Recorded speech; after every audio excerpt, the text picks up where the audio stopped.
outed me! Why are you here today? I'm here to support Trump and show the face of America that voted for him.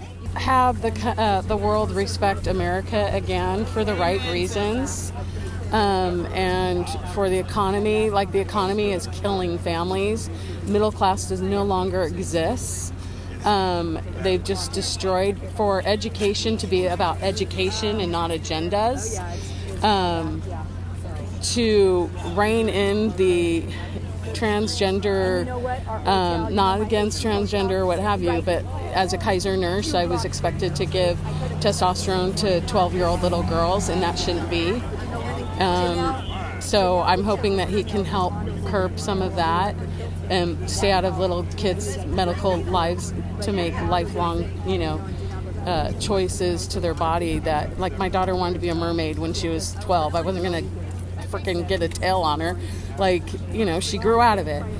And not everybody will grow out of that transgender, but some do. And I just don't think that in adolescence they should be doing that. What exactly in Trump's policy and even foreign policy do you support? Foreign policy, I believe in basically everything that Biden does not do. He's just supporting wars with money, Biden, as far as I'm concerned. And other policies, the economy, he was great with the economy. Like, it's very simple. I am worse off than I was 4 years ago, and everybody I know is.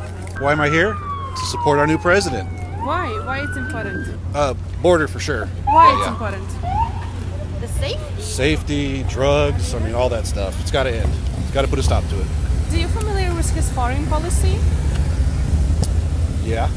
What exactly do you know about that? Just making America stronger makes the world stronger, so it makes the world safer. I like his policies. I just like everything he stands for. And he's for the people, and he's to lowering taxes and getting all the corruption out of D.C. It's corrupt. Amen. To just get all the corruption out, expose all the lies that have been in D.C., all these bureaucrats, all these workers that get to work and don't show up and they've been working from home. Get rid of them. I love this country. I think he loves this country. I think he's going to get this country going in the right direction. I've voted for him each time he's won, including the last time he won. And I think he's going to do a great job here. I think there's going to be a significant change in this country these days coming. What exactly do you expect from his presidency?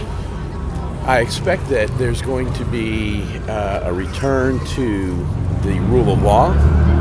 And I think that's kind of where this all starts. With the rule of law, you can then also have your freedoms. And I think that's where this is going to start, with the rule of law. Have you ever been to Trump's rally before? I have. How many times? And what is your reflect on that? I went in Rome, Georgia for the previous election. That was an excellent rally.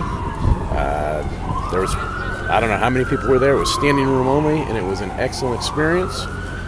He talks directly to the crowd. He doesn't need a teleprompter. He will be able to communicate and communicate his vision for what he wants to do. Are you familiar with his foreign policy, and what are your thoughts about that? Well, first of all, I think part of his foreign policy is taking care of things here.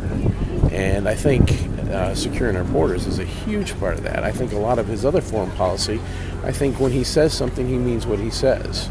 And I think that goes a long way.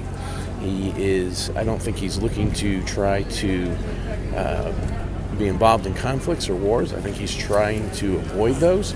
And again, I'm a big fan of Ronald Reagan, peace through strength. Well, I think he's got a plan. I don't know that anybody really knows what his plan is just yet, but I do think that he's looking for a resolution for that conflict. I was here for inauguration. We'll see what we are able to get to see, but we'll see.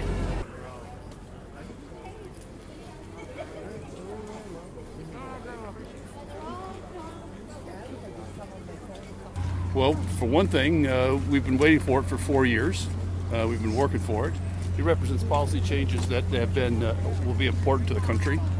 I think you were asking before what those kinds of things would be, and obviously one of them is economic, to restore economic freedom Some of that has to do with energy policy. The other is, you mentioned foreign policy. You being from Ukraine, and I'm familiar with the situation over there. And I think it's an unfortunate war that didn't need to happen. And I'm happy that he's going to pressure both the Russians and Zelensky to settle it and end the bloodshed. What exactly? How do you see that? What is your expectation of that negotiation?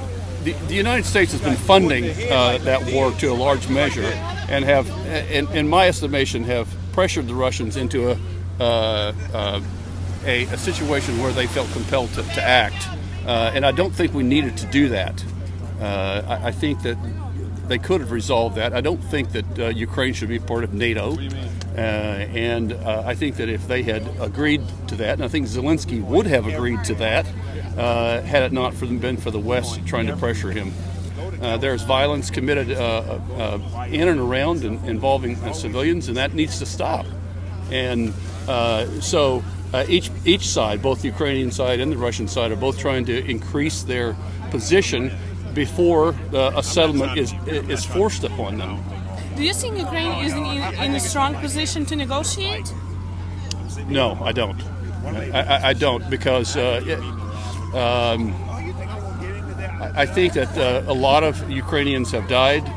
That the Ukraine has been depending on U.S. support financially, and I think when that support dries up, then the Ukrainians will be in a weak position. Can you share, please, your experience being in Ukraine? Yes, I was there as a part of a military exercise with the United States Marine Corps. I'm a physician, Navy physician, but with the Marine Corps. I fell in love with the Ukrainians, wonderful people. I would love to go back. It's just unfortunate. Like I say, it's a war that didn't need to happen. I know the Russians have been pressuring Ukrainians, but you could make an argument that conflict could have been resolved without violence, negotiated. I'm going to say probably 10 years ago, 12 years ago.